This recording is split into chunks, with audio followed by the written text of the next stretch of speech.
Walang Pilipino. Yung pag sinabi ka alas 4 yung press, kailangan alas 4 nandito ka na. Ay na, next. Explain ko lang po, naligaw po talaga ako, hindi po ako late. Uy, joke lang, naligaw yun sa Japanese. Naligaw po ako. Naku, Vince ha, issue ka. Charot. Parinig pala, parinig.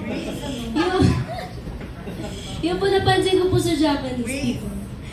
Ano po sila, yuko po sila ng yuko talaga. Palabati po sila, nalalakad. Thank you. Paggamit daw po, wala pong nawawala doon talaga. Sa airport po, nag-charge kami doon sa gilid kasi may yung charging port po na doon sa pinakagilid. Tapos yung upuan namin, charge po kami doon, inyunayin ko, tapos nititignan ko may kukuha. Yun. Wala po talagang kumuha, tapos malinis. Yun po, malinis. Tapos nakita po namin talaga yung pang ano nila, parang yung may bridge, tapos parang siyang kanal na malaki. May isda. Buhay yung isda. Yun po. Tapos nag-slow siya, nakita ko pa rin yung mga isda, doon buhay pa rin sila. Nag-adjust yung isda. Ayun, yes, the work ethics, yung pagiging honesty nila, and yung food, ang sarap. Yung culture siguro nila na na gusto kong maranasan was yung mga festival. Nalala mo yung sa Hosto, di ba? May mga parang sumasayaw dyan na nakakimono.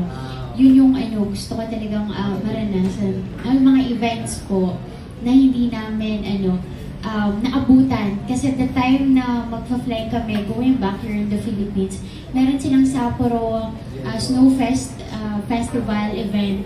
Yun yung gusto kong i-attendan. Kasi before going home here in the Philippines, sumaglit po ako dun.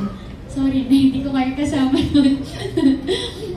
Sumaglit ako dun. Tapos yung mga tao dun, sobrang bait nila.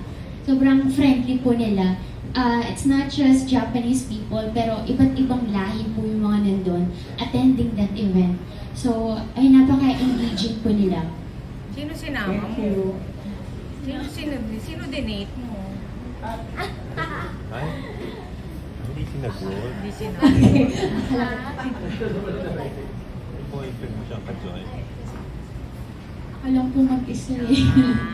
Hindi ko alam kung ako ba si Ali nun kasama ko. Baka si Ali po nun, nag-picture-picturean kami. Nag-snow angel kami nun. Sorry. Si Ali po. Si Ali kasama. Alright, so for our next batch, please do stand.